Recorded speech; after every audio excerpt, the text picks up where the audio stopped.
Le cours de l'action Amazon en bourse a fait un bond de presque 10% la semaine dernière à la suite de ses excellents résultats du deuxième trimestre 2023 et je vous propose donc d'en parler dans cet épisode. Alors, on va premièrement regarder rapidement le business model de l'entreprise, sachant qu'on a déjà fait des vidéos sur Amazon, vous pourrez aller aussi les voir sur la chaîne. Ensuite, on va regarder plus particulièrement les résultats du deuxième trimestre 2023 et pourquoi l'action est montée, parce qu'elle a eu en fait des bons résultats. Et à la fin, on regarde un petit peu la valorisation et mes chiffres, et je vous dis évidemment si je continue à acheter l'action ou pas. Comme d'habitude, vous avez le sommaire en description pour passer d'un chapitre à l'autre de la vidéo, et ça risque d'être une vidéo un petit peu longue, donc a priori prenez vos popcorn et bon visionnage. Commençons par le business model. Alors Amazon, c'est un business très large et ils ont de nombreux segments plus ou moins rentables. Donc déjà, si on regarde, premièrement, ils ont l'e-commerce, ce pourquoi ils sont le plus connus. Ils ont aussi tout ce qui est la vidéo et les médias. Ils ont ensuite, bon, voilà, les groceries, donc tout ce qui est les courses, la livraison alimentaire. Ils ont une énorme partie dans le cloud, avec notamment AWS qui est très connu. Ils ont aussi leur propre marque avec Amazon Basics. Ils ont la logistique avec leurs véhicules, leurs avions, etc. Ils ont aussi de la technologie. Pas mal de petits points. Ils ont aussi voilà, un petit peu de pharmacie, ce sont des choses qu'ils développent, mais globalement c'est une entreprise qui est quand même avec beaucoup d'activités différentes. Elles sont aussi d'ailleurs résumées ici si vous regardez, et on a ici donc les chiffres d'affaires pour les magasins en ligne, pour les magasins physiques. On a ensuite les services aux tiers vendeurs, donc là c'est tout ce qui est la publicité, ceux qui refacturent aux personnes qui vendent sur les plateformes Amazon, et c'est un chiffre d'affaires qui n'est pas du tout à négliger, surtout qu'il est en bonne croissance, et en plus maintenant c'est un secteur qui commence à être rentable, donc clairement pour moi ça fait partie de quelque chose à surveiller chez Amazon, c'est-à-dire qu'avant, ils gagnaient majoritairement leur argent sur AWS. Ça a d'ailleurs pendant très longtemps été une critique, et aujourd'hui, eh bien, on voit qu'ils commencent à gagner de l'argent aussi sur d'autres secteurs. Donc voilà un petit peu pour les différents secteurs. Je vous ai mis en dessous en anglais les descriptions. Vous pouvez aussi mettre la vidéo en pause pour les regarder. Ensuite, au niveau de la mission de l'entreprise, c'est une mission qui n'a pas changé depuis le début quand Jeff Bezos l'avait créée. Et je vous l'ai mis ici traduit en français, sachant que ça vient directement du document financier. Et en gros, ils disent que ils veulent être l'entreprise la plus centrée sur le client au monde. Nous sommes guidés par quatre principes: l'obsession du client plutôt que la concentration sur la concurrence, la passion de l'innovation, de l'invention, l'engagement envers l'excellence opérationnelle et la vision long terme. Et c'est vrai que c'est une entreprise qui voit toujours très long terme, on va le voir plus tard, ils investissent massivement, et la satisfaction du client, ça fait partie de la clé de ce business, et c'est aussi pour ça que je l'aime beaucoup, on va en reparler. L'entreprise, par contre, elle est difficile à analyser de façon conventionnelle, et ça on en reparlera plus tard. Et c'est tout simplement parce qu'elle ne se concentre pas sur la rentabilité, cependant elle commence, et ça fait aussi partie des très bonnes nouvelles qui font que l'entreprise est fortement montée en bourse. Et je tiens à le dire finalement, cette analyse, ce n'est que mon avis. Évidemment, je ne donne pas de conseils. Il faut que chacun se forge sa propre opinion et ses convictions. J'invite tout le monde à faire son analyse. Et je sais que sur la chaîne, vous êtes beaucoup à le faire parce que si vous suivez, si vous êtes dans la communauté, c'est un petit peu votre vision des choses. Mais je le répéterai jamais assez. Je voulais très rapidement repasser sur le concept de la flywheel qui pour moi est extrêmement important chez Amazon. Donc en fait la flywheel en français c'est un volant à inertie, et il faut vous imaginer que si par exemple vous faites tourner une roue, je sais pas, de vélo très vite quand vous étiez petit, vous avez peut-être fait ça, et ben c'est extrêmement difficile d'arrêter la roue. Une fois qu'elle est lancée, vous allez vous faire mal, ne le faites pas, parce qu'en fait la roue conserve de l'énergie. Et ça, c'est un concept qui est très bien expliqué dans le livre Bezonomics, que je peux que recommander. Moi, personnellement, je l'ai écouté sur Audible en anglais. Et en fait, l'objectif, c'est d'être très attrayant pour le client. Donc, Amazon, il propose des prix compétitifs, un service irréprochable, de la rapidité de livraison, un service après-vente qui est excellent. Ils embêtent pas beaucoup. S'il faut rembourser quelque chose de cassé, ils le font. Ils sont disponibles, ils répondent au téléphone. Le service après-vente est excellent. Et ça se traduit du coup par une meilleure expérience client, ce qui entraîne une augmentation du trafic sur le site. Parce que les gens reviennent et ils reviennent plus souvent puisqu'ils sont satisfaits. Et une fois qu'on a lancé cette flywheel, eh bien, elle s'arrête plus et il devient difficile de se passer d'Amazon. La preuve avec Amazon Prime. Alors moi, j'en fais partie, je sais pas vous, mais personnellement, une fois que j'ai l'abonnement Amazon Prime, eh ben, toutes les petites choses du quotidien qu'il faudrait faire 3 magasins pour les trouver et on sait pas si c'est en stock dans tel magasin parce que leurs sites internet sont mal faits, eh ben, on le commande sur Amazon sur le téléphone, ça arrive au bout de 2 jours. Et d'ailleurs, aux États-Unis, ça arrive souvent au bout de quelques heures, on va en parler plus tard. C'est aussi un point très positif qu'ils développent et ils en ont parlé dans le deuxième trimestre. Donc voilà, on en parlera plus tard. Et globalement, ici, je vous ai mis le schéma qui explique très bien le système. Donc en fait, ils ont une structure avec des faibles coûts. Donc ça leur permet d'avoir des faibles repris, donc d'attirer du client. Ça fait aussi qu'ils ont donc une bonne expérience client, puisque les clients, ils sont contents d'acheter à pas cher. Ça ramène du trafic. Aussi, ça amène du trafic parce qu'au-delà de payer pas cher, le service est excellent. Ce qui fait qu'ensuite, on a de plus en plus de vendeurs qui veulent aller sur Amazon, puisque il y a du monde qui vient acheter. Ce qui fait qu'on a plus de choix, plus de produits disponibles. Ces produits sont aussi peu chers grâce à la structure, encore une fois, et ça se répète, et la roue ne fait que tourner, et les gens reviennent encore et toujours sur Amazon. C'est tout le concept de cette entreprise, de dominer la vente en ligne via la flywheel. Donc voilà pour le business model de l'entreprise. Maintenant, rapidement, le cours de l'action. C'est une entreprise qui a corrigé de pas loin de 56 à 57% quand elle avait touché les points bas, on le voit ici, en début 2023. Personnellement, j'ai beaucoup acheté la baisse et comme vous le savez, j'avais beaucoup acheté sous les 100 dollars. J'avais fait des vidéos dessus à l'époque et clairement aucun regret de l'avoir fait. Et aujourd'hui, l'entreprise a repris 70% depuis les points bas et elle se situe autour des 140 dollars par action. Maintenant, les résultats du deuxième trimestre 2023. Donc, je vous ai pris ici quelques imprimés écrans du document financier officiel, voilà, qui est publié par l'entreprise. C'est juste que c'est beaucoup plus simple et c'est plus visuel sous un PowerPoint. On a eu une augmentation de chiffre d'affaires de 11% sur le deuxième trimestre comparé au deuxième trimestre de l'année d'avant, donc de 2022. Très bonne croissance et on voit que la croissance en plus, elle est de 11% aux États-Unis, de 10% à l'international et de 12% sur AWS. Donc les croissances sont bonnes et sont bien réparties. On n'a pas un segment qui tirerait tout le monde vers le haut. On a eu aussi une très belle augmentation sur le operating income, et ça on va en parler plus tard.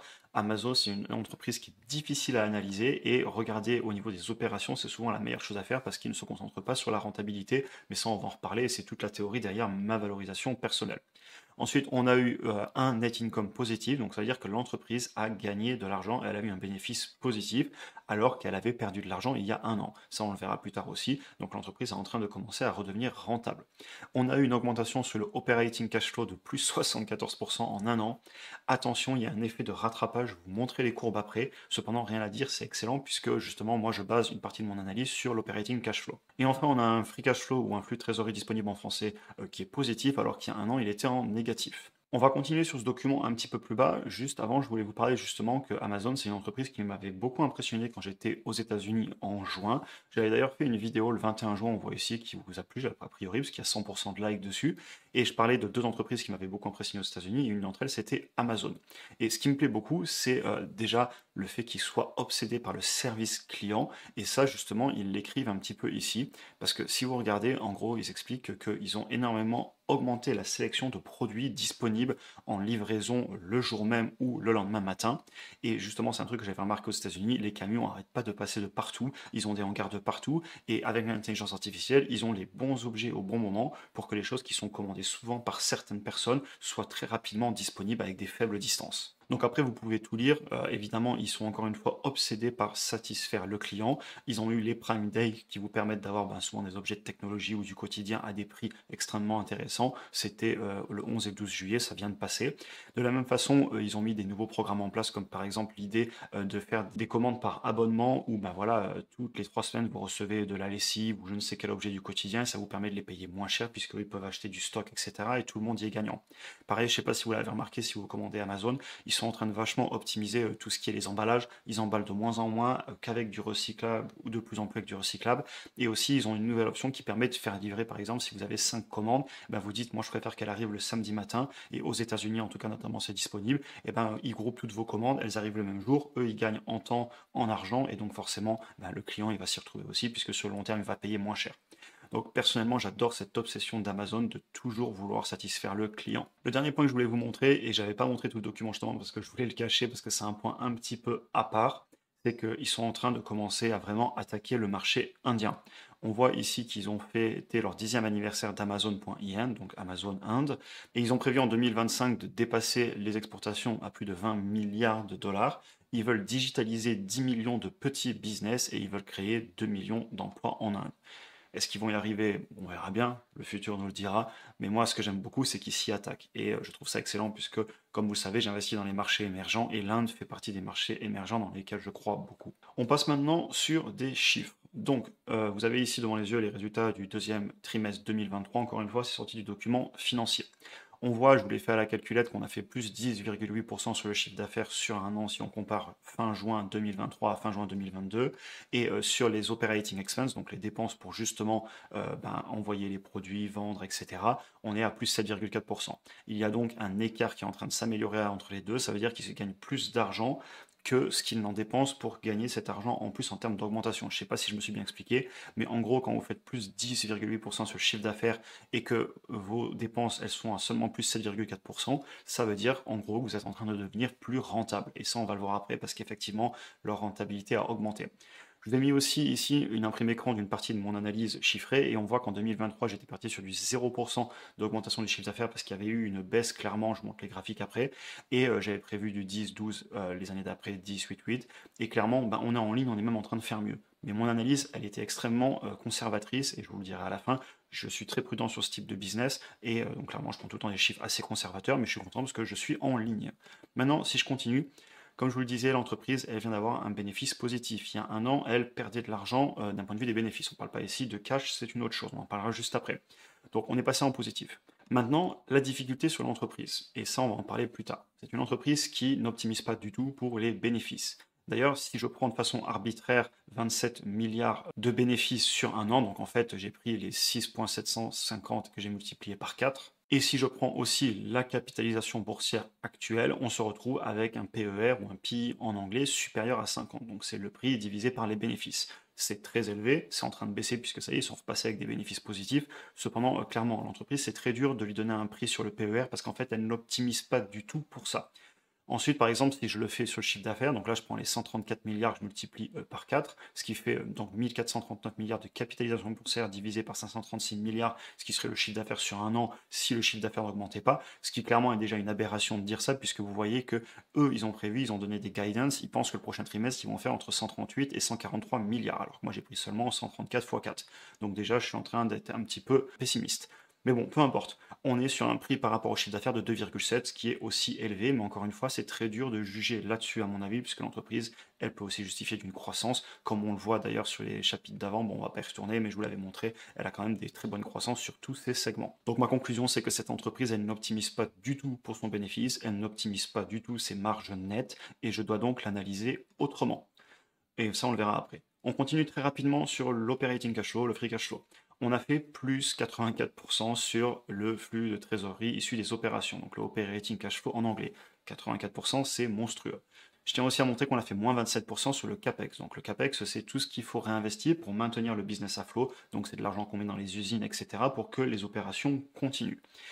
Maintenant, si vous regardez la courbe, en fait, on a un énorme effet de rattrapage sur l'operating cash flow. C'est pour ça que je vous dis, le plus 84%, prudence, c'est du court terme. Parce qu'en fait, vous voyez, on avait eu un très gros trou et on est en train de très fortement remonter. Ce que je voulais aussi vous montrer rapidement, c'est que moi, sur mon analyse que j'ai basée sur l'operating cash flow, qui est celle que je retiens pour mon prix d'achat cible, j'avais mis plus 0% et ensuite plus 10, plus 12, plus 10, plus 8, plus 8. Et alors, vous voyez qu'en composé depuis 10 ans, l'entreprise, elle nous fait du plus 29% par an de croissance sur l'operating cash flow, donc le flux de trésorerie disponible sorti des opérations. Donc, je suis extrêmement pessimiste. Cependant, je pense quand même qu'effectivement, elle ne va pas maintenir une telle croissance. On parlera de la courbe en S juste après. On va ensuite aller calculer ensemble le flux de trésorerie disponible, puisqu'il n'apparaît pas sur le cash flow statement, il faut le calculer.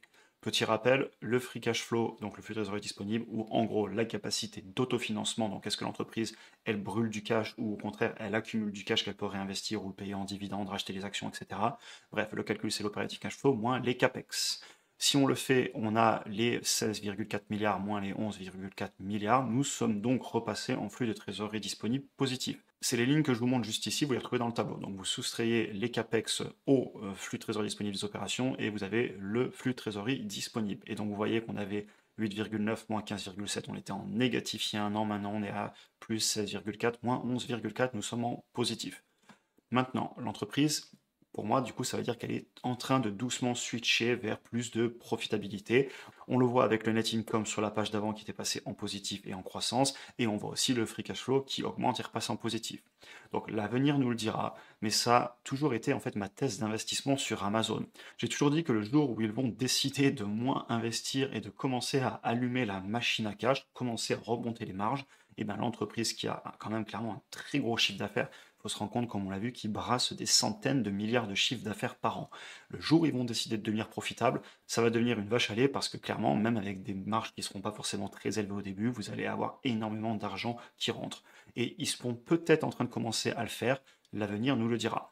Cependant, et ça je tiens toujours à le dire, là quand vous écoutez la vidéo, ben, je vous vends le business, enfin en tout cas ce que je dis clairement, moi j'y crois, donc forcément je suis un peu biaisé dans mon analyse et je trouve le business très beau. Et de toute façon, beaucoup de personnes pensent qu'Amazon, c'est un business qui a quand même beaucoup d'avenir. En tout cas, moi, c'est mon avis.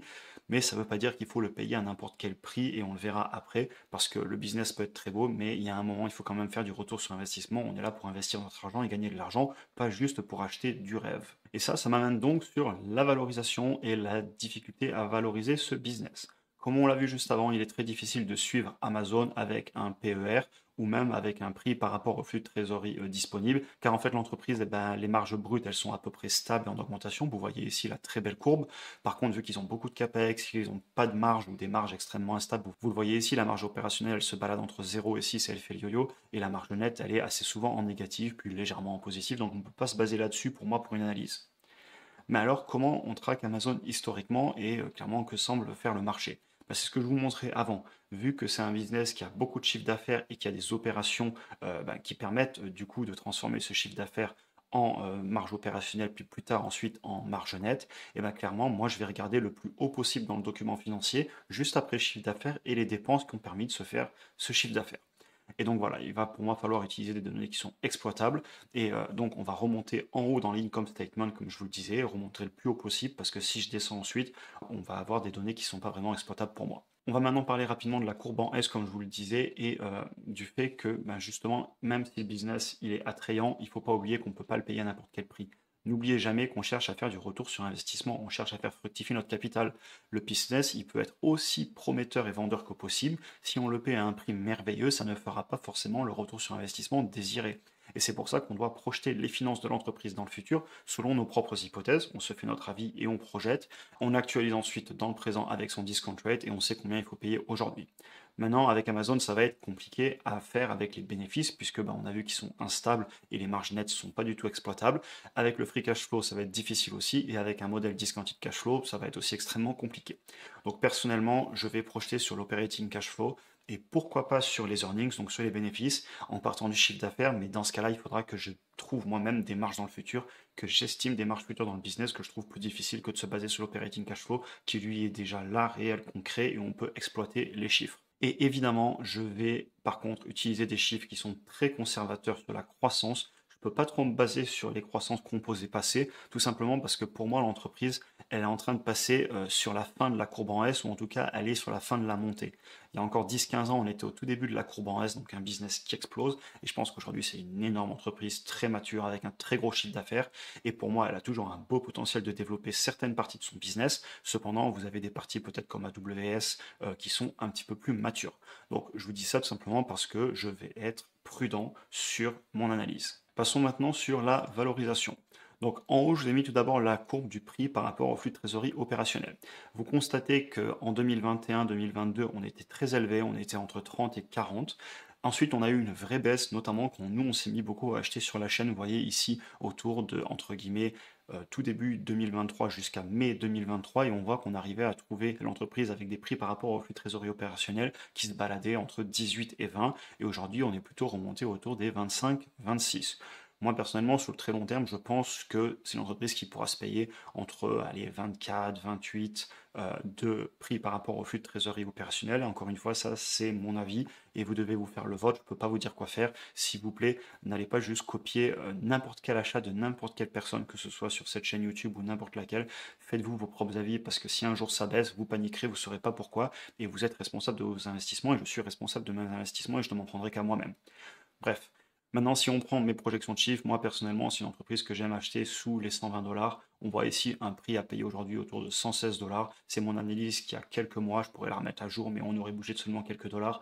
Globalement, l'entreprise est en ligne avec ce que j'avais prévu d'un point de vue des croissances et donc je n'ai pas à me plaindre. Pour l'instant, elle suit son petit bonhomme chemin et je l'achèterai quand elle touche ce prix et comme je vous l'ai montré tout à l'heure, je l'ai beaucoup acheté. Je vous ai mis une petite anecdote et puis après on va faire la conclusion sur est-ce que je continue à l'acheter, etc.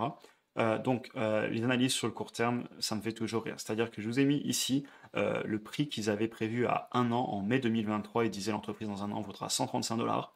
Et les analystes, ils pensent court terme, eux, c'est les objectifs à un an. Et vous reprenez la même page, et ben du coup, 3-4 mois plus tard, et vous êtes à 170 dollars. Donc les analystes sont capables de vous donner un plus 20% sur un prix à un an, tout simplement parce qu'ils réagissent très vite, parce que c'est aussi un business que de donner des prix à un an, parce qu'il y a des gens qui payent pour ces services d'analyste, etc. Et pour moi, c'est du court terme. Je préfère largement projeter sur 5 ans, 10 ans, ramener le prix aujourd'hui et savoir combien je vais la payer. Et c'est aussi pour ça que je vous donne jamais des prix cibles. C'est-à-dire que je vous donne jamais un prix cible en mode dans un an, elle vaudra tant de dollars, dans 2 ans, elle vaudra tant de dollars. Non. Moi, ce que je fais, c'est que je donne un prix à payer aujourd'hui et ensuite je vais laisser le temps à l'entreprise de faire ce qu'elle fait. J'ai conscience que sur le court terme, ça peut faire complètement le yo-yo. Par contre, sur le long terme, l'entreprise aura tendance à suivre ses fondamentaux. Et si les fondamentaux sont en croissance, et ben pour moi, le prix de l'action va croître et c'est sur ça que je base mes analyses. Conclusion maintenant. Évidemment, on n'a pas pu parler de tout, déjà je tiens à le dire, ce n'est qu'un résumé, je ne peux pas présenter toutes mes recherches, je passe beaucoup de temps à titre personnel à faire des recherches, à écouter la direction, les conférences, etc. Donc voilà, je passe beaucoup de temps là-dessus. Et évidemment, on n'a pas parlé non plus du potentiel de croissance du business de la publicité, on l'a juste évoqué. Il faudrait parler aussi de ce qu'ils font en logistique, en intelligence artificielle, aussi des risques qu'on peut avoir, notamment avec Rivian, l'entreprise de véhicules électriques qu'ils avaient, la concurrence sur le cloud, très concurrencée avec Azure de Microsoft notamment et Google aussi. Donc voilà, je vous laisse mener votre propre analyse, je vous donne juste des pistes. Et en termes de pistes et de questions, vous pourriez déjà vous poser la question du type, est-ce que je comprends le business? Est-ce que j'aime le business? Est-ce que je crois dans le futur du business? Et est-ce que je pense qu'ils vont réussir à rester rentables, à continuer à croître, etc. Maintenant, personnellement, j'ai beaucoup racheté l'entreprise sur les 85, 95 et 100 dollars pendant la peur, c'était il y a quelques mois, et tant mieux, j'en ai beaucoup parlé sur la chaîne, j'ai beaucoup acheté l'entreprise et j'ai actuellement 32 actions. Ce qui pour moi représente une position moyenne, c'est loin d'être la plus grosse position de mon portefeuille, mais c'est pas non plus une toute petite position. Et voilà, je vais rester là-dessus, je pourrais clairement monter encore un peu, mais aujourd'hui, j'aime payer l'entreprise sous les 120 dollars, et je vous rappelle, elle vaut 140 dollars. Donc je vais lever un petit peu le pied, je fais pas spécialement de DCA. Et par contre, le petit point que je voulais conclure vraiment la vidéo là-dessus, c'est que, encore une fois, il faut faire ces analyses, il faut avoir ces prix qu'on vise sur ces entreprises avec de la conviction dans le business. Et ensuite, quand on est au prix qu'on a déterminé, il ne faut pas être trop gourmand. C'est-à-dire que quand l'entreprise elle était à 85 dollars, je pense que attendre qu'elle baisse encore pour la payer 50 dollars, c'est très dangereux. Personnellement, et c'est ma philosophie, et si vous êtes sur la chaîne, je pense que vous pensez un peu pareil, il y a un moment, quand on est à un bon prix, on commence à faire un DCA, on achète un petit peu. Si ça baisse encore, on achètera plus, on fera baisser notre prix de revient unitaire. Et si ça remonte, on ne regrette pas. Parce qu'il y a beaucoup de personnes, je pense, qui se sont retrouvées bloquées à ne pas acheter à la baisse et qui aujourd'hui peut-être se mordent un petit peu les doigts. Je pense que vous, sur la chaîne, c'est pas le cas, puisque clairement, on a été beaucoup à massivement acheter la baisse. J'en ai beaucoup parlé avec vous sur Instagram. Mais clairement, j'aime bien faire ce genre de rappel parce qu'au final, les entreprises, ça peut très vite repartir à la hausse. Et vous avez vu Amazon, en même pas 6 mois, on est passé d'un prix sous les 85 dollars et on est remonté à 140 dollars. On en a fini pour aujourd'hui, j'espère que la vidéo vous a intéressé. N'hésitez pas d'ailleurs à en parler en commentaire ou sur Instagram, passez dire bonjour en DM aussi, j'essaie de répondre autant que je peux.